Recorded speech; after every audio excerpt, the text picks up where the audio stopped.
So I would like to kind of give you guys some basics in voice. If you're going to be in music, you'll have young men, young women, or older women and older men, possibly in a choir that say, you might say, hey, we could use you in our choir. And they'll say, I just don't sing. And a lot of people can sing that are convinced that they can't. And just with some little help and some confidence boosters, that can be a big help to them. So I kind of broke just my simple lesson up into posture today, breathing, and then some simple things about tonal placement. Tonal placement. So with posture, it's good to get your choir to stand and sit correctly and just get the body all aligned so that they can sing well.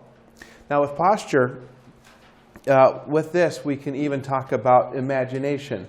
Imagination is something that is useful with every area of singing, but with posture, instead of, sometimes you say, posture, that's what the snob, the kids that are snobs, they're like, and they look down on me, and when I was a kid, I think somebody said, they're so proud, their nose is so high that if it rained, they would drown. Just upside down or whatever.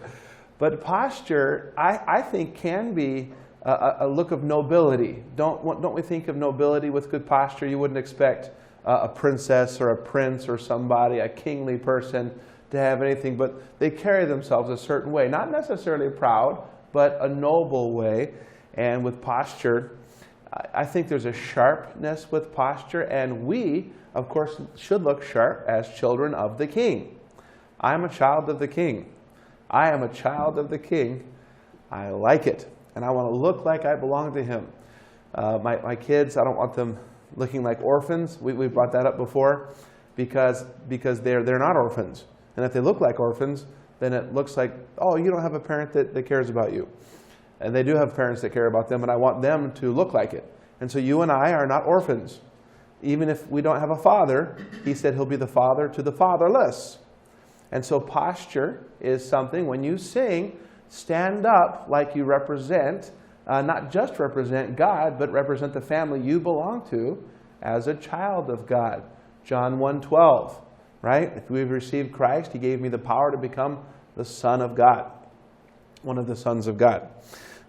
So with posture, you can use, some of the things, even like with a marionette. We inquire sometimes, I'll say, okay, lift your head and drop it back down. And so a string, like we're a puppet, like a marionette puppet, and I'll have them lift it and drop it back down. Lift it and drop it back down.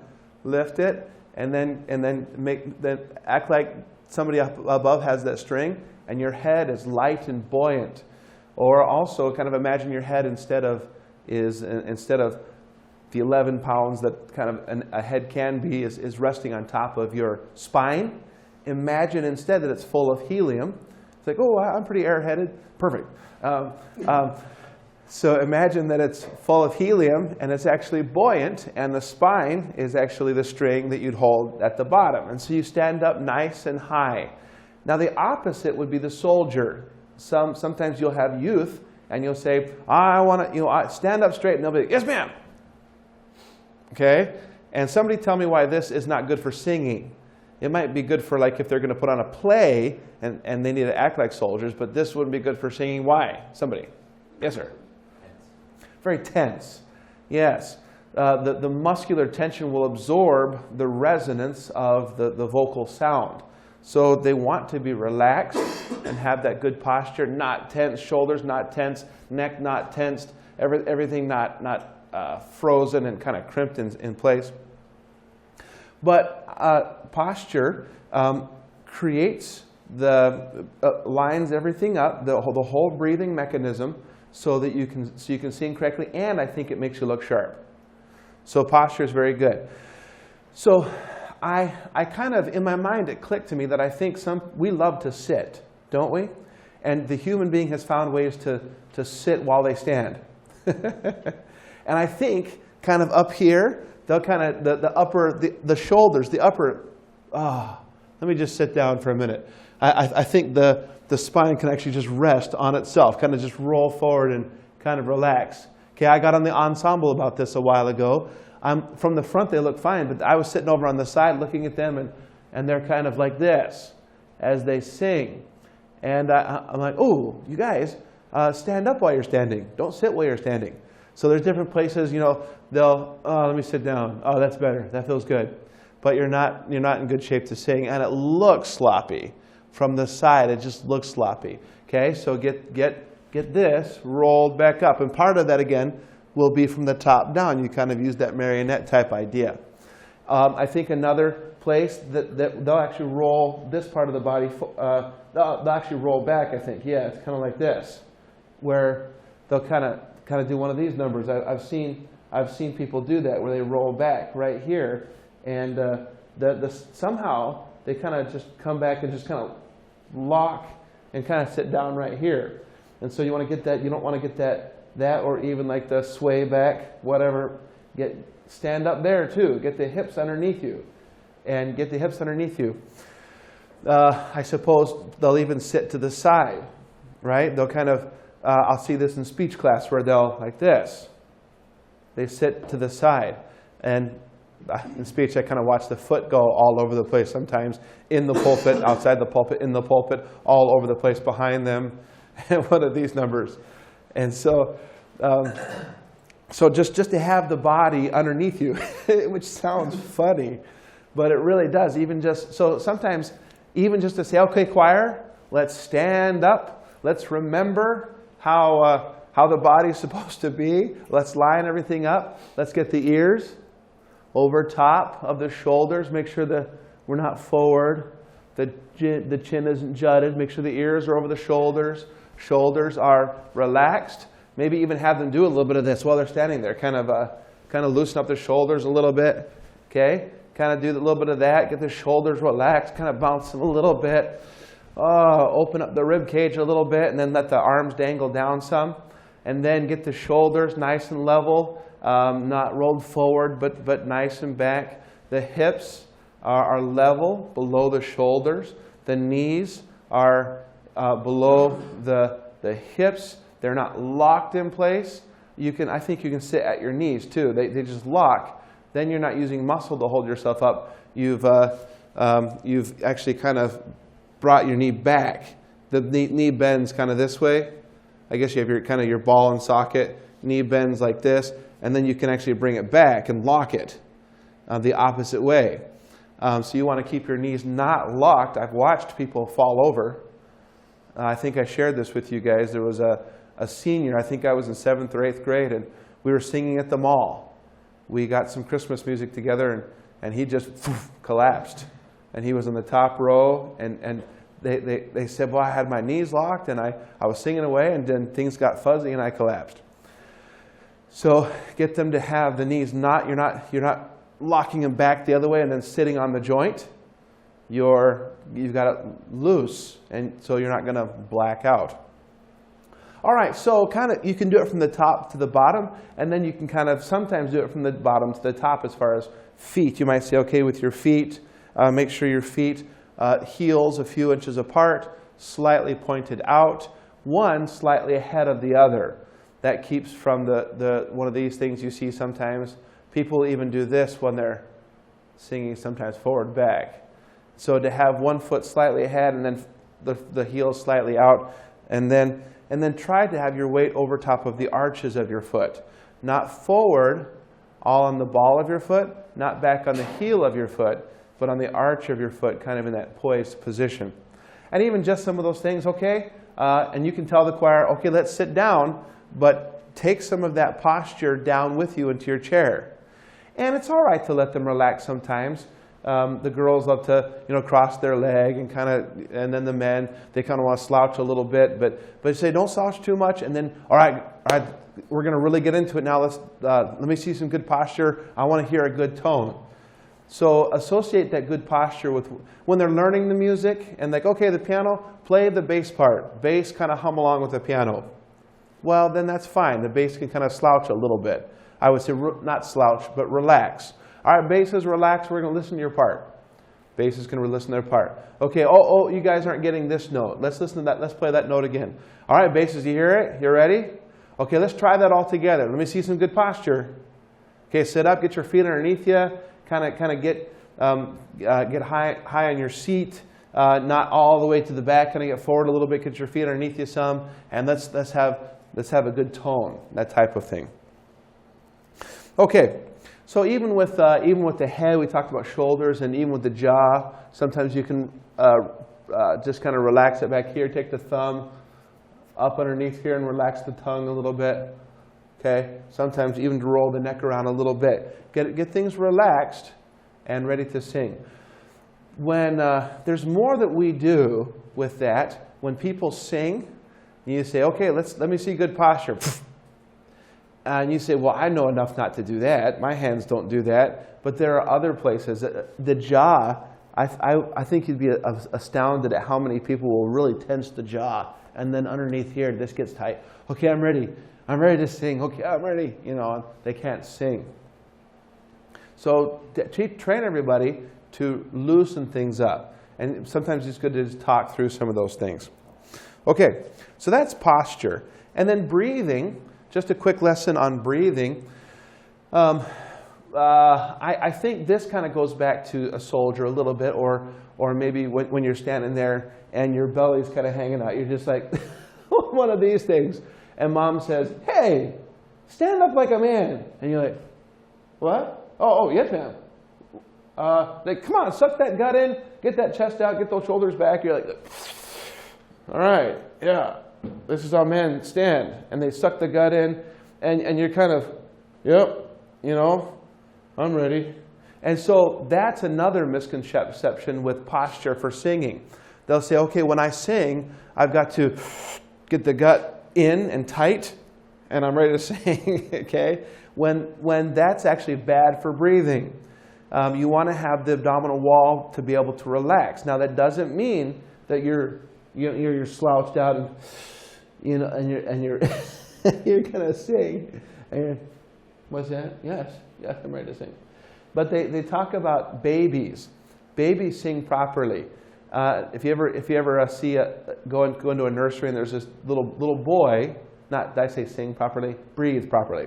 They breathe properly, which is a part of singing, but not.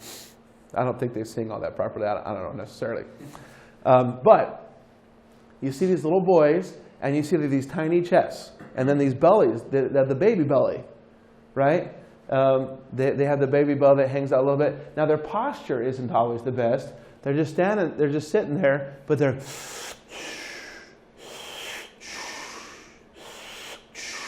okay, they're breathing from down here, and somehow we have trained ourselves to breathe upside down, where we get it all up here, we're like, but the lungs aren't built that way. The lungs are actually larger at the bottom and smaller at the top. They're pear-shaped. So the lungs are, if we can keep the chest nice and high, and then there's actually costal muscles in the ribs down here that will aid in breathing, and then the abdominal wall can relax out, and then the diaphragm is actually kind of the floor of our rib cage. The floor of our rib cage is the diaphragm. It's like an upside down popcorn bowl that flattens out. And when it flattens out, it pushes down on the stomach and the intestines and all that stuff that's down there. And it has no place to go but out and a little bit back right here. But it's not going to push out on my spine, and it can't go down because of my hips and my pelvis and everything. And so if I'm going to breathe properly, I'm going to feel this going out. And you don't have to explain all that to people, but you can just say, okay, I want you to put the air down here. Open up the bottom of the body. Bring the air.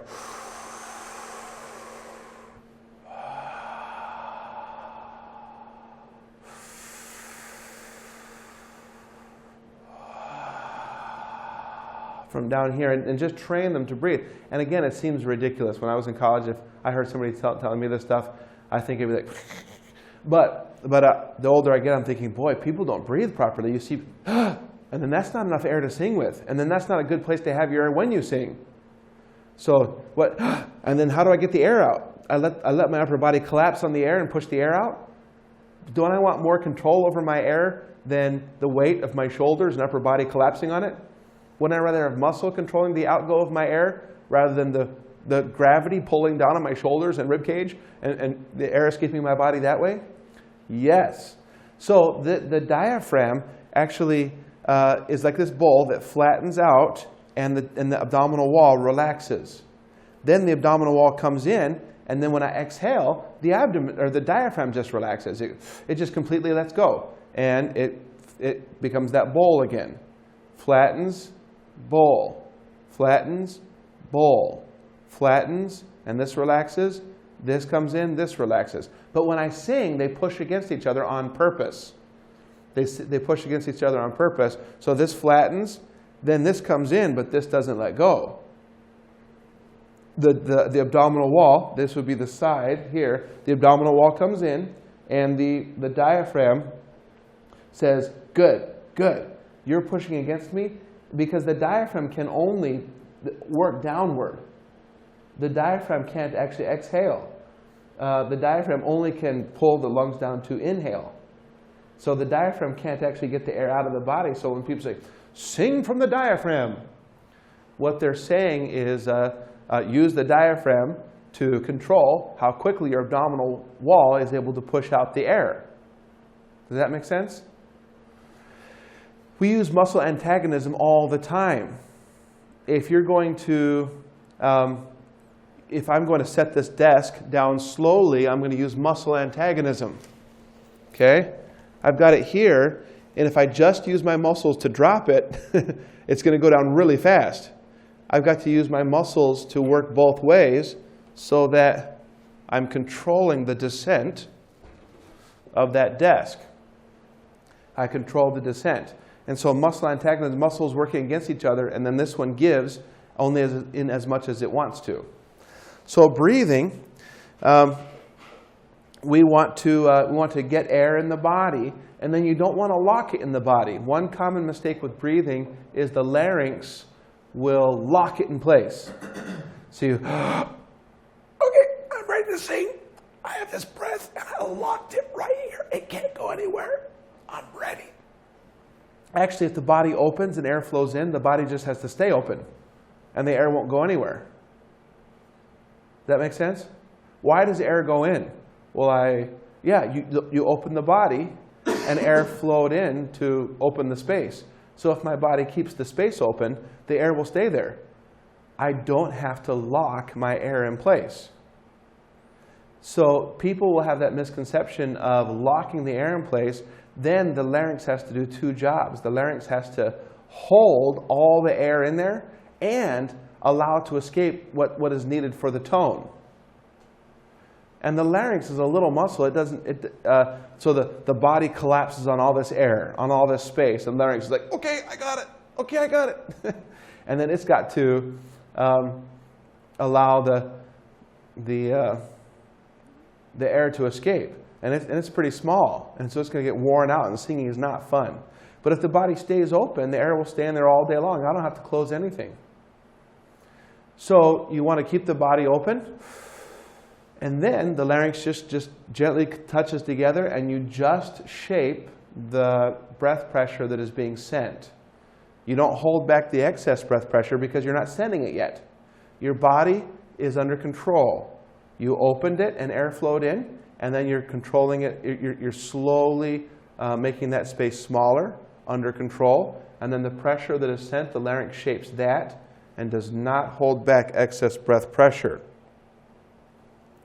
So they say that with shooting, that that the military would prefer to train people that have never shot before, because people who have already shot come with possibly bad habits that they have ingrained into the procedure. So they almost rather train somebody who's never shot before. Seems the opposite, doesn't it? But rarely do I have somebody come for voice who has never breathed before. You know, it almost never happens. Almost never happens. People will come, and they will have breathed, and will have developed bad habits. So it takes a long time, and you wouldn't explain that to your choir once. Maybe every so often you have to bring it up again, and again, and again, and again, and again. And then somebody that thought they got it last time but kind of fell back on bad habits, they'll hear it again and they'll be like, oh, yeah, I see that. So breathing. So the goal is to cut out the middleman. So a lot of times the pressure is all up to here. So you have a tone that is pressurized from here to here. You have a different pressure from here to down here, and then the tone, there's a different pressure behind the tone and right here. So you have a middleman. You have two pressures going on. You have a greater pressure from here to here, and then this is releasing a different pressure from here to the tone. The goal is to cut out the middleman. So the pressure from here to here is the same. From here to here. Not a greater pressure here, and then this releases so much for the proper tone, which won't be the proper tone because this is doing too many jobs. And then cut out the middleman and have one tone between here and here. So that you have that good control, much better control, and the freer sound. And one of the things I teach my voice guys is just to make that ghost sound. Even the breathe in.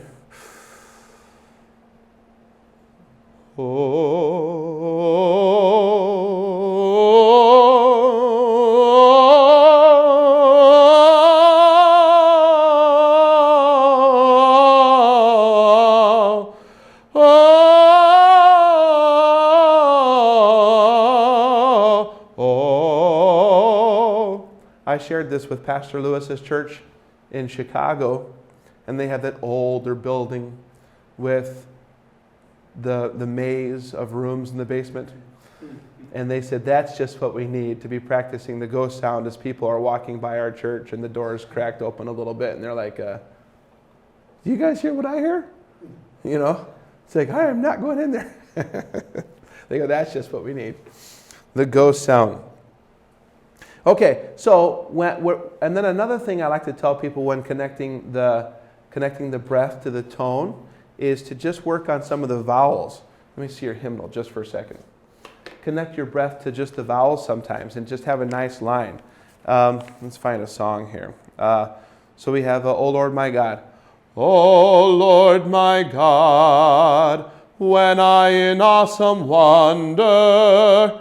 Sometimes people, oh Lord my God, they're all separate attacks. When I in awesome wonder consider all the worlds thy hands have made. Part of that is I teach line. I'll say, okay, let's just ooh that. Oh, oh.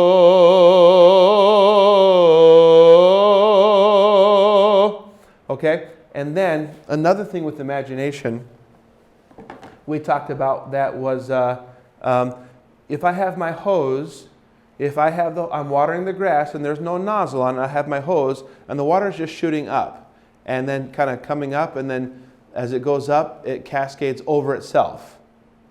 And there's two ways I can get that water to go higher. I can pinch the stream to shoot it higher, or I can, over on the spigot, I can turn up the water pressure. Okay? And so I can,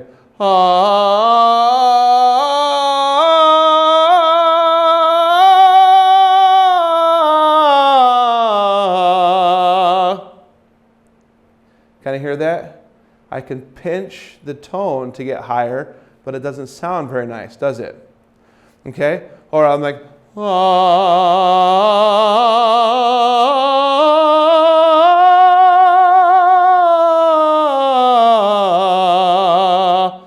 keeping it the better tone. And so as you're using some of these ideas for imagination, and you're like, oh Lord my God, when I in awesome wonder consider all the, so, oh.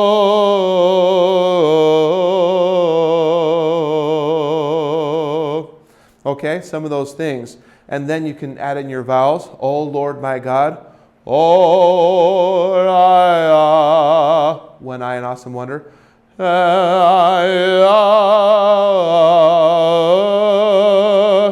Consider all the worlds thy hands have made.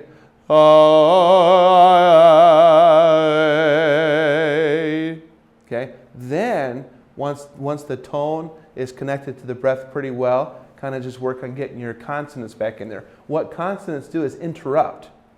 Consonants interrupt. You ever think about consonants that way? Like a T is an interruption. I won't forget. That everything stops behind the tongue, which is touching the roof of the mouth. I won't forget. Okay. Consonants are either interruptions or crimp. They crimp.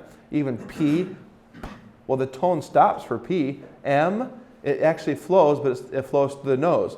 My, it flows through the nose, but the tongue is touching the roof of the mouth. So consonants interrupt or crimp the flow of the tone. So kind of you can practice without that and put that back in once you've got the tone, the line pretty well. All right, so for breathing, again, you work on posture. Then, all right, everybody, we don't want to get the breath up here. We want to keep this nice and high, and then we want to, the lower ribs can actually fan out a little bit, and the abdominal wall can relax, and even the back here. You want to feel this expanding some as you draw the air deep into the body. And then since breathing is a controlled outlet of the air, singing is, we have that one exercise where you can say, okay, breathe in for 3 seconds. Breathe out for 3 seconds. Breathe in for 2 and out for 4. And of course, you see people, their eyes, their wheels are spinning. It's like, I probably should draw in twice the amount of air that I breathe out per second. You know, you see the wheels turning, the math, and people say, in for 2, out for 4. And then you hear all the sound in the room. You're like, okay, just open the mouth and the nose and draw in the air. Open the body and the air just flows in automatically. You don't have to, okay, just open the body, the air flows in. It shouldn't be that hard, okay? So in for 2, out for 4, then it doesn't take much, and it can be pretty quiet, and then you say, okay, now in for 2, out for 5, in for 2, out for 6, in for 1, out for 7. And you can draw in a good breath of air pretty quickly if you learn to just open up and open the body. Air flows in pretty fast and not real loudly. And then that 8 seconds as you go out. That's a good one. Another breathing exercise is just with the happy birthday. Say, okay, let's sing happy birthday to Frank. All right.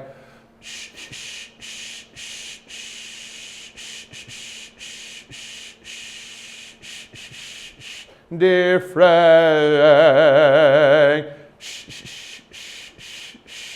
Okay. So there's different things like that where the breath, good exercises. All right. And then last, real quickly, I want to talk about tonal placement a little bit.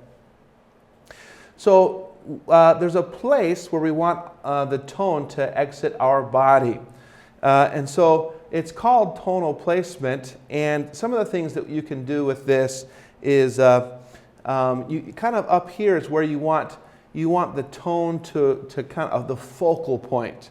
The focal point of the tone up in here. I've done different things where I imagine I have a big mouth up here and la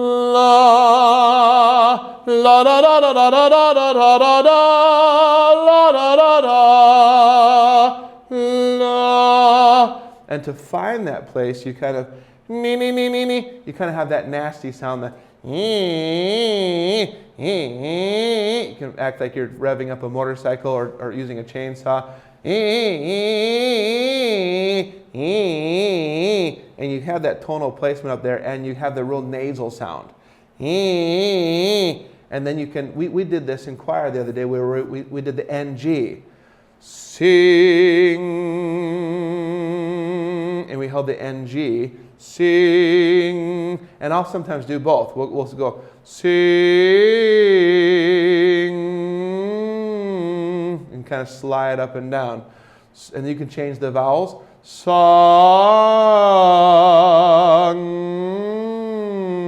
And the NG and the M. Another one we do is the mommy made me mash my M&Ms. Mama, ni, mama, mommy made me mash my M&M. And then you kind of can conclude at the end. M&Ms.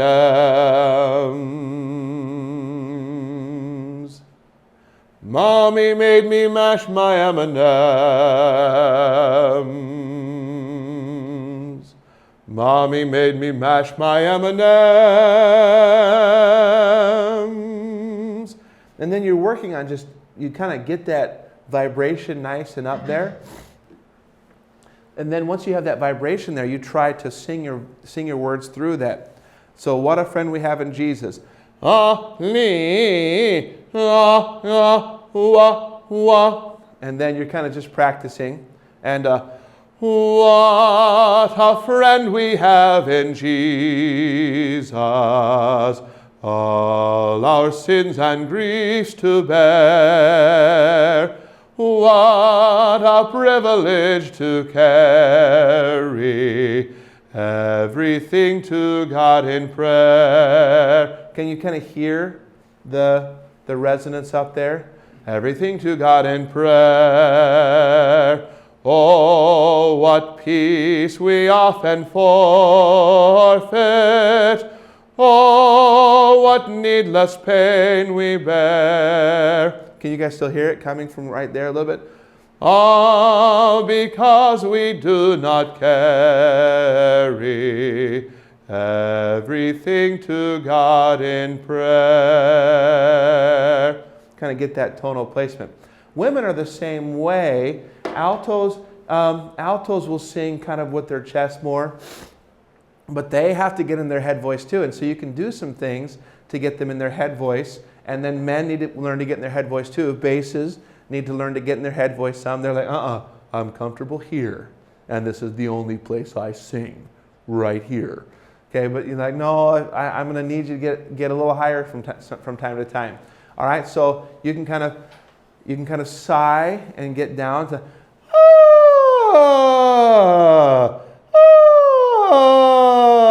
then you can kind of mix the lip trill.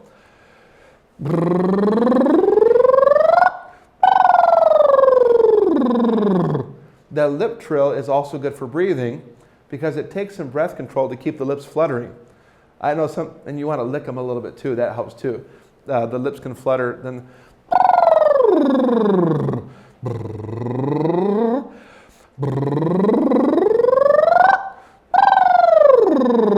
can you hear me change from the head down to the change through the different registers? And then you can kind of sing. You want to just get a flexibility in all those different places in your voice. And then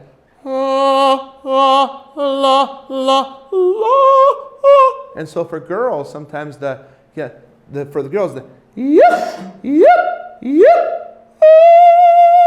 kind of they can get in that place and energize a weird place in there, that same spot. Altos don't like it up there. Even some sopranos don't like to energize it a lot. They have that real small soprano voice, and you say, I need you to take a risk and energize that head voice. But it might be out of control. Yes, so is riding a bicycle. You eventually have to take your feet off the ground. And then you don't have the stability of the ground. But it's called riding a bicycle. Okay? And so even for men, like, I don't want to be in the what a privilege to carry. What a privilege to carry. And you're like, I don't want to do that. It's like, it's called singing. All right? You just gotta figure out how to resonate and energize it, and it's fun. Just like riding a bicycle was scary when Dad's sprinting beside you, and he's like, okay. He's got the back of the bicycle seat. He goes, okay, now I'm just going to push off. And you're like, Dad, how fast are you going? I've never seen you run this fast before. And you're going to even push off? And I'm going to go that way, down this hill, and you see the bottom. There's trees down there, Dad, and whatever. And he's like, but you'll love it. Riding a bicycle is so much fun. you know, and you want to have your feet down, or you're the one, and you're kind of, it's like, this is so much better for riding a bike. I prefer this. You know, I prefer sitting on my seat and just walking around and steering. Okay? I can go backwards. Look at this. That's wonderful. Okay? But for singing, you got to take your feet off the ground and sing. Okay? So you want to get people to have fun. And I tell you, for a choir, you guys, there will be somebody that joins your church and they'll say, well, I don't do that. And you say, God just wants a joyful noise. And if you can just kind of lay out some of these things in a fun way and say, hey, stick around. You want to hear mistakes? Stick around. I'll make some. It's no big deal. We make mistakes. We go to hit a note and we squeak. Something odd comes out. And it's part of life. Join the club. You're going to go to sing something and, oh no, he's not perfect. You know, oh no, she's not perfect. Actually, none of us are, you know, this is a church. This isn't the Met. All right, this is the church, and we're just going to try to do the best we can together. And if you can understand just some of these things about voice, you can really unlock the door to someone really enjoying singing together with the congregation the praises of God. So try some of these things. Even as you're song leading, even that word no. Sometimes I have my guys sing no. No, no, no. And that word no, the N, as you sing that N, the vibration kind of place that comes here, then you put your O through it. No, no, no, no, no. Okay, as you're singing those things, that's kind of helps you with that tonal placement some.